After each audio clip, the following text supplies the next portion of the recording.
Salut les amis, on se retrouve pour une nouvelle vidéo où on va parler de ce match Real Madrid-Majorque, mais également du match du Barça qui s'est joué donc samedi soir. Donc voilà, ça va être super intéressant comme vidéo, mais on va évidemment commencer par le Real Madrid qui affrontait Majorque hier soir. Et comme on le voit ici, c'est un match nul, 1-1 du Real Madrid. Donc cette Liga commence plutôt mal, entre guillemets, pour cette équipe du Real Madrid. Ça faisait super longtemps, je crois, qu'ils n'avaient pas perdu leur premier match de Liga. Alors je ne saurais pas vous dire exactement quand, mais en tout cas ça faisait un bon petit moment. Et franchement, c'est également un match où j'avais jamais vu le Real Madrid aussi inquiété défensivement en Liga, surtout par une équipe aussi faible entre guillemets que Majorque. Je veux pas leur manquer de respect, mais Majorque, c'est pas le Bayern Munich, c'est pas Manchester City par exemple. J'aimerais vous montrer donc les compositions. Donc je vais parler évidemment de la composition du Real Madrid et on avait donc Thibaut Courtois, Antonio Rudiger, Eder Militao en défense centrale. Pour le coup, une charnière centrale que j'ai trouvé assez fonctionnelle durant tout le match. Rudiger qui se permettait parfois des belles montées, mais franchement, cette défense centrale a été plutôt solide. Et pour les latéraux, là, ça a été un peu plus compliqué parce que Dani Carvajal et Ferland Mendy, bah déjà, Ferland Mendy, on le voit ici, il a pris un carton rouge, mais les deux ont pour moi fait une mauvaise rencontre. Mais c'est pas de leur faute réellement. En fait, le Carvajal et Ferland Mendy, c'est des latéraux qui ont normalement un profil un peu défensif, mais qui peuvent avoir ce profil défensif, car ils sont aidés par exemple par un Valverde, par un Tchouaméni, par un Rodrigo, par un Vinicius dans les retours défensifs. Et là en l'occurrence, Vinicius et Rodrigo, on les a vus très peu de fois faire des retours défensifs. Et c'est pour ça qu'en fin de match, Ferland Mendy prend ce carton rouge, parce que c'est une faute. Certes, c'est une grosse faute, c'est une faute peut-être un peu de frustration, mais lorsque tout le match, tu n'as jamais été aidé par tes ailiers, franchement, c'est normal de faire ce genre de faute. Au milieu de terrain, Bellingham, Tchouaméni, Valverde, et pour le coup, de ces trois milieux de terrain, celui que j'ai trouvé le plus fort, c'est Bellingham. Pour moi, il a été vraiment excellentissime, il a fait un match parfait, il aurait peut-être pu mériter l'homme du match, on verra que ça a été Rodrigo qui a été l'homme du match, mais Bellingham a été bon dans ses transmissions, également dans la recherche de petits espaces, par la passe, mais également par le dribble. On l'a vu parfois faire des longues portées de balle. Il a été intéressant dans la surface adverse. Et voilà, moi je l'ai trouvé vraiment bon. Et en plus de ça, défensivement, il a fait beaucoup d'efforts, alors que c'est peut-être le milieu qui doit être le plus haut. Dans le pressing, dans la hargne, dans les tacles également. C'est un joueur qui a réalisé quand même pas mal de tacles, qui a fait pas mal de petites interceptions. Franchement, j'ai adoré, il a été très juste dans ses transmissions. Pour ce qui est de Tchouaméni et Valverde, là il y a d'autres choses à dire. Tchouaméni a été encore une fois assez bon à la récupération, mais par contre dans ses transmissions, et surtout dans ses transmissions vers l'avant, c'est zéro, hein. C'était très mauvais. C'est vraiment un joueur qui a du mal, en tout cas techniquement, à transmettre le ballon. Donc voilà. Et pour ce qui est de Valverde, pour le coup il avait tout de Toni Kroos hier soir, la coupe de cheveux, les cheveux blonds, le numéro 8, mais par contre, quel match décevant de Valverde. Pour moi, il n'a pas été dans les bonnes zones, c'est-à-dire qu'il a beaucoup aidé Carvajal et Mendy parce que les ailiers ne l'ont pas fait. Mais franchement, il avait quasiment aucune influence sur le jeu. Je l'ai trouvé finalement pas dans le bon tempo. Il va falloir trouver quelque chose. Et franchement, hier soir, le manque de Toni Kroos, c'est clairement vu parce que Bellingham est un milieu très offensif à la base. Et déjà, le fait qu'il redescende, c'est une petite interrogation sur le fait que lorsqu'il y avait Toni Kroos, il n'avait pas besoin de le faire. Mais surtout, lorsque tu perds Toni Kroos, un milieu qui a été super important pour toi, le Real Madrid, tu n'en enlèves pas un. Il faut essayer de rajouter un milieu dans cet entrejeu. Alors je ne sais pas lequel parce que Camavinga est blessé. Donc en vrai, il n'y a pas tellement d'options. Il y a du Luka Modric, il y a peut-être un Arda Güler, mais encore une fois, c'est un milieu très offensif. Ou peut-être même un Dani Ceballos. C'est pas des options qui font rêver, mais ça se tente. Au moins le temps d'un retour de Camavinga par exemple. Pour moi, il va falloir trouver une solution à rajouter un peu plus de densité dans cet entrejeu parce qu'on a vu une équipe carrément coupée en deux. Et donc, quand ce Real Madrid a le ballon de manière assez haute, c'est-à-dire lorsqu'il y a Vinicius, Mbappé, Rodrigo et Bellingham qui ont le ballon et qui attaquent, là c'est intéressant, on voit de très beaux mouvements. Par contre, quand on est à la relance du côté Real Madrid, une relance plus basse, là c'est carrément plus compliqué. On voit que les attaquants sont assez peu trouvés. Donc voilà. Et pour ce qui est des attaquants de devant, franchement Vinicius a fait un match intéressant. Rodrigo a fait un plutôt bon match aussi. Mais Mbappé, c'est peut-être celui que j'ai trouvé le plus décevant. On l'a vu évidemment combiné avec Bellingham. C'est ce qu'on avait déjà relevé lorsqu'il avait joué face à l'Atalanta. mais c'est tout en fait. C'est peut-être le peu qu'on ait vu. Mbappé s'est trouvé, s'est trouvé des situations, s'en est créé, et également a été mis en bonne situation par ses coéquipiers, mais n'a jamais réussi à marquer, voilà. Et c'est peut-être là-dedans au moins qu'on l'attendait. Et surtout, moi je l'ai trouvé vraiment pas très bon. Hein. Dans ce poste de numéro 9, bah ça lui va pas parce que dans ses contrôles, il a toujours du mal. Dans ses transmissions, bah c'est pas vraiment un attaquant pivot. Et lorsqu'il a pris le côté gauche, eh ben, il a marché sur Vinicius. Et en plus de ça, il a joué ailier gauche comme quand il jouait au Paris Saint-Germain. C'est-à-dire que il prend le ballon un petit peu plus bas et il essaie de dribbler. Sauf qu'à chaque fois, il s'empalait sur les défenseurs latéraux de cette équipe de Majorque. Il a parfois été intéressant, hein. Il a fait quelques bonnes courses, quelques prises de profondeur, mais pour moi, il doit faire plus. S'il veut jouer en tant qu'ailier gauche ou en tant que joueur un peu plus de côté, il peut pas jouer comme il le faisait au Paris Saint-Germain. C'est pas possible, ça marche pas. C'est pas un très grand dribbleur. C'est un attaquant qui sait dribbler que quand il a de la vitesse. Et voilà. Et donc on l'a bien vu hier soir. C'est peut-être le moins bon de ses offensifs. Et d'ailleurs on le voit sur Woodcord au niveau des notes. Donc j'aimerais vous montrer un petit peu les statistiques de Bellingham que moi j'ai trouvé particulièrement bon. Voilà, donc quand même 6 tacles réussis, c'est assez énorme. 6 tacles réussis, un dégagement, donc voilà, très fort. Il a 100% de tacles réussis, très très fort. En plus dans ses dribbles, pareil, un dribble réussi. Par contre dans ses transmissions, il est quand même à 2 passes clés. Donc c'est vrai que c'est une stat que je sors beaucoup, mais ça c'est important, c'est-à-dire qu'il a su distribuer des bons ballons dans les demi-espaces par exemple, ou sur les côtés lorsqu'il a écarté. Donc voilà, il a quand même réussi à distribuer de très très beaux ballons. Donc j'ai bien aimé dans son match dans cette dimension. J'aimerais regarder également les statistiques de Valverde, je voulais vous montrer 2 duels aériens gagnés, mais déjà au niveau des tacles, eh ben, il n'en a aucun. Il n'a qu'une seule interception, il a 4 dégagements, ça c'est pas mal, mais au niveau des tacles, ce que réussissait souvent Toni Kroos, et ben lui il n'a pas réussi. Donc pour moi il faut vraiment ajouter un autre milieu dans cet entrejeu, parce que là ça a été assez faible.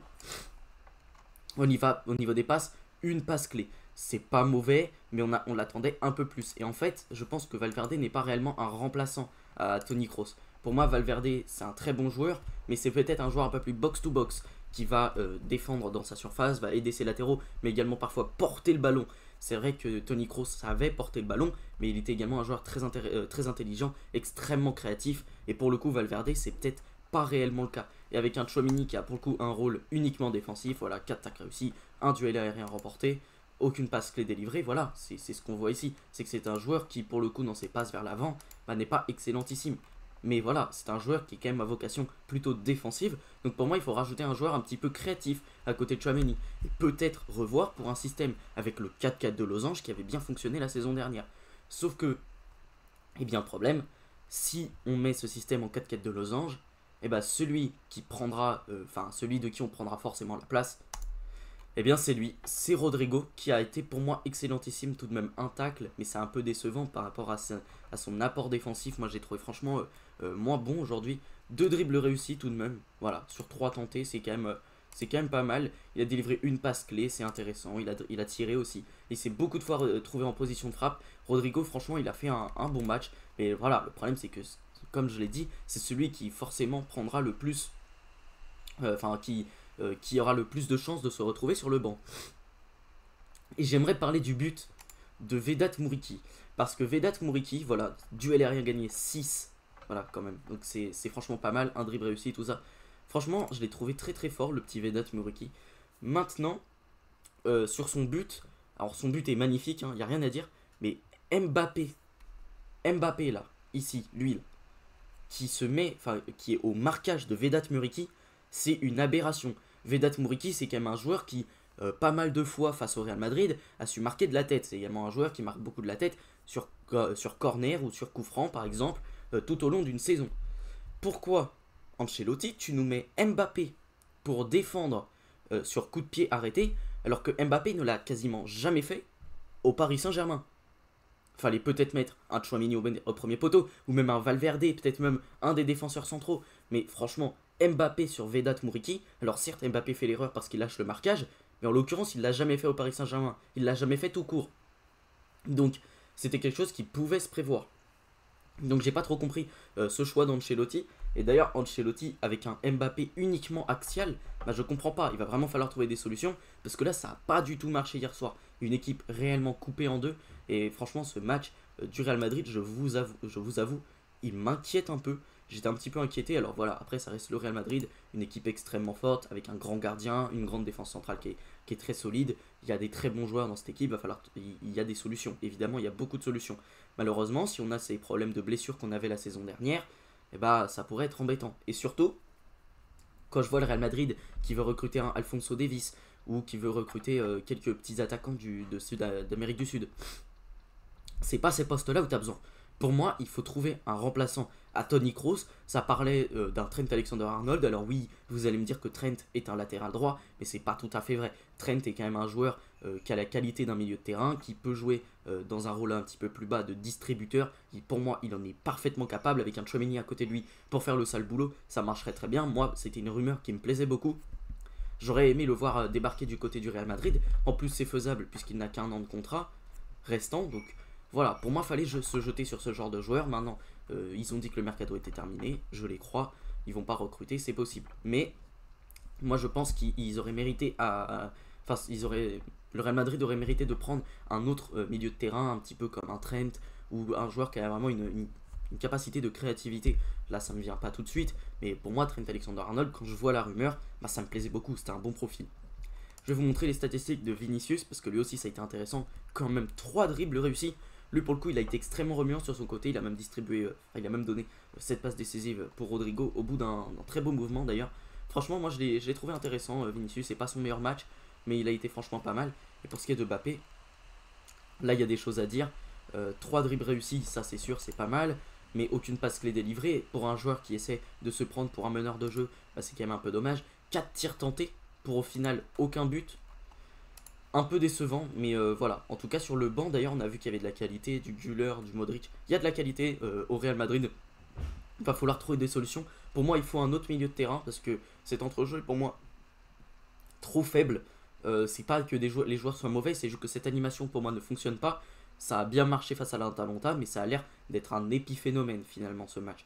Donc à voir par la suite. On a vu quand même que ce Real Madrid pouvait être un petit peu friable.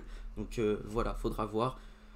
Tout n'est pas acheté côté madrilène, mais moi je pense que cette animation en 4-4-2 losange, elle était intéressante la saison dernière. Ils ont même gagné une Ligue des Champions comme ça. Faudrait retenter, c'est à revoir. Passons maintenant au match du Barça. Voilà. Je vais vous montrer plutôt ce côté-là, excusez-moi. Voilà. Le match du Barça, donc, qui s'est conclu sur une victoire 2-1 pour les Barcelonais avec Lewandowski qui a marqué ses 2 buts, donc un très beau but où voilà, il reprend ce centre, également un but sur penalty et un but d'Hugo Duro également côté Valence. Sur les compositions, je voulais vous montrer parce que c'est intéressant la composition côté Barça, puisqu'on voit donc ce fameux 4-2-3-1 qui était aligné par Hansi Flick avec donc un double pivot, Marc Casado, Marc Bernal. En défense centrale, on avait Alejandro Balde, Koundé en tant que latéraux, Martinez et Cubarsí, ainsi que Ter Stegen. Et sur le fond de l'attaque, on avait Ferran Torres, Rafinha, Lamine Yamal et Lewandowski. Et en fait, c'était pas tout à fait un 4-2-3-1. On a vu parfois donc cette animation 4-2-3-1 avec un Bernal et un Casado qui étaient très proches, mais on a vu également parfois ce retour de la défense à 3, donc ce 3-5-2, avec donc une défense à 3, Martinez, Cubarsí, Koundé, qui a été intéressante en tout cas à la relance, même si j'ai trouvé que défensivement, Inigo Martinez et Cubarsí c'était très fébrile. Pour le coup, Koundé défensivement a fait un très bon match, mais les deux là je les ai trouvés assez fébriles, et Ter Stegen a fait un match un petit peu compliqué. Mais ce système en 3-5-2, je l'ai trouvé super intéressant, parce qu'il il a permis tout au long du match de trouver Alejandro Balde dans des situations où il était quasiment seul sur son côté et de pouvoir centrer. Parce qu'en fait, Hansi Flick a mis un système où il y avait énormément de joueurs axiaux qui prenaient donc les appels de la défense valencienne. Et donc, Alejandro Balde avait le loisir de pouvoir se retrouver seul sur son côté et de pouvoir centrer. Donc moi j'ai trouvé ce système vraiment intéressant. D'ailleurs au milieu de terrain, donc ce Marc Casado, Marc Bernal, pourquoi je me suis arrêté longtemps dessus, c'est parce qu'en fait ce milieu de terrain, il est assez particulier. Parce qu'en fait Marc Bernal, dans certaines phases, lorsqu'on passe en 4-3-3, c'est le joueur le plus bas, c'est une sentinelle, avec un Casado qui est assez haut, et un Rafinha qui se retrouve voilà, dans un demi-espace droit pour aller aider Lamine Yamal. Marc Casado était quand même plus bas que Rafinha, mais voilà, on avait une espèce d'asymétrie, c'est-à-dire Bernal en sentinelle, Casado un petit peu en numéro 8, et un Rafinha qui était pour le coup assez haut en tant que joueur voilà, de demi-espace, en tant que numéro 10, comme on le voit ici. Par contre, Ferran Torres, j'ai trouvé son match assez décevant. Hein, voilà. Il a eu quelques situations, mais il a jamais conclu. Il a pas été. Moi, franchement, j'ai pas aimé son match. Hein, on va pas se mentir. De l'autre côté, Lamine Yamal, pour le coup, a pas fait un match mauvais. A même été plutôt pas mal sur certaines prises de balles. Il a fait quelques prises de balles vraiment intéressantes. Même si, bon, il revient de l'Euro. Donc ça se voyait quand même un peu qu'il était pas hors de forme, mais il était peut-être un peu moins bien physiquement que ses coéquipiers. Mais voilà, c'est un bon match, bonne entrée en matière de la part de Lamine Yamal. Et pour ce qui est de Lewandowski, et bah mon copain, mon ami Esteban avait expliqué qu'il n'aimait pas trop voir Lewandowski dans le cœur du jeu. Et bah c'est pas totalement faux, puisque Lewandowski pour moi c'est vraiment un attaquant de surface maintenant. Il a plus le même poids dans le jeu qu'il avait lorsqu'il était au Bayern Munich. Et dans le jeu, parfois j'ai trouvé qu'il monopolisait un peu trop le ballon, qu'il prenait vraiment la balle dans des positions qui n'étaient pas forcément intéressantes. Par contre, lorsqu'il a été trouvé dans la surface, là il a été vraiment bon. Donc voilà, j'ai quand même envie de voir plus Lewandowski dans ce rôle de finisseur à l'avenir. Et d'ailleurs, on a vu l'entrée de Pedri, ça m'a fait plaisir de le voir revenir dans cette équipe de Barça qui a fait une plutôt bonne entrée. Donc ça, j'étais content de le voir. On a vu également le petit Pau Victor qui voilà, n'a pas été mauvais. Globalement, les entrants ont été intéressants. Mais on va parler donc également des statistiques du match. On voit que le FC Barcelone a quand même eu 65% de possession, ce qui n'était pas si commun la saison dernière. On voyait une équipe qui avait un peu moins le ballon la saison dernière. Là, on a retrouvé un Barça qui touche beaucoup de ballons avec 65% de possession. C'est pas mal. 18 tirs, 6 cadrés. Une équipe du Barça qui était donc très dominatrice en plus de ça. Même si dans certaines phases, j'ai quand même vu des phases de possession particulièrement stériles. Mais voilà, le Hansi Flick Ball est intéressant. On voit de belles phases. On a vu voilà, beaucoup de maîtrise. En tout cas, la tentative d'avoir beaucoup de maîtrise. Même si voilà, sur ce but quand même de Hugo Duro, on a vu que cette équipe du Barça pouvait être un petit peu faible. Mais franchement, c'est pas mal. Moi, je le trouve assez encourageant ce match. Je vais vous parler maintenant du centre du match. Donc évidemment, on voit Lewandowski élu homme du match, qui a fait une plutôt bonne rencontre. Donc 4 tirs quand même pour ce joueur. Il a délivré une passe clé. Donc dans le jeu, il n'a pas été excellentissime, mais il a su quand même quelques fois être intéressant, distribuer quelques petits bons ballons. Surtout en seconde période. En première période, ça a été compliqué, mais en seconde période, il a été intéressant. Dans ses duels aériens, voilà, 3 duels aériens offensifs, un duel aérien défensif, 2 gagnés. Donc voilà, il a également été important défensivement dans ses tacles. Pareil, un dégagement, un tacle réussi. Voilà, franchement, pas mal du tout. J'ai quand même bien aimé son match, qui a été franchement intéressant. Lamine Yamal, donc, qui a la passe D. Je crois donc que c'est. Oui, bah oui, c'est la passe D pour Lewandowski, quand même 4 tirs hein, pour le joueur du Barça. Donc un tir contré, 2 non cadrés. Mais et un tir cadré. Franchement intéressant, même dans ses tacles, voilà. Retour défensif, au niveau de ses retours défensifs, il a été intéressant. Moi j'ai bien aimé, 3 dribbles quand même, toujours aussi déstabilisant. Même s'il en a tenté 9, il en a réussi que 3, mais bon voilà, ça reste un joueur déstabilisant, un peu à la Dembélé. Voilà, même s'il est bien plus décisif je trouve. J'aimerais vous montrer les stats quand même de Rafinha, qui lui pour le coup a été assez bon aussi, voilà, un tac réussi. Il n'a pas réussi de dribble, mais par contre, voilà, il a touché beaucoup de ballons. Dans ses passes, il a quand même réussi 3 passes clés. Donc ça c'est pas mal, il a su distribuer de très bons ballons, que ce soit pour Baldé par exemple lorsqu'il prenait la profondeur, pour également Ferran Torres, même pour Lamine Yamal, même pour Lewandowski, voilà, il a su distribuer beaucoup de bons ballons, il s'est également essayé au but, on voit avec ses 2 tirs. Voilà, moi j'ai bien aimé ce match de Rafinha. Je vais vous montrer les statistiques de Casado, qui a été franchement pas mal aussi, qui a été franchement pas mal du tout. 4 tacles réussis tout de même, 4 tacles réussis, 2 dégagements, franchement très très fort, défensivement et rien à redire. Même dans ses prises de balles, voilà, 2 dribbles réussis. Pas mal du tout. Dans ses transmissions, 2 passes clés. Vraiment un joueur que j'aime beaucoup. Moi, j'ai hâte de le voir à l'avenir. Je sais que c'est pas le cas de mon ami Esteban, qui est un fan du Barça. Je sais que lui a peut-être une préférence pour Bernal. Moi, Casado, je le trouve intéressant.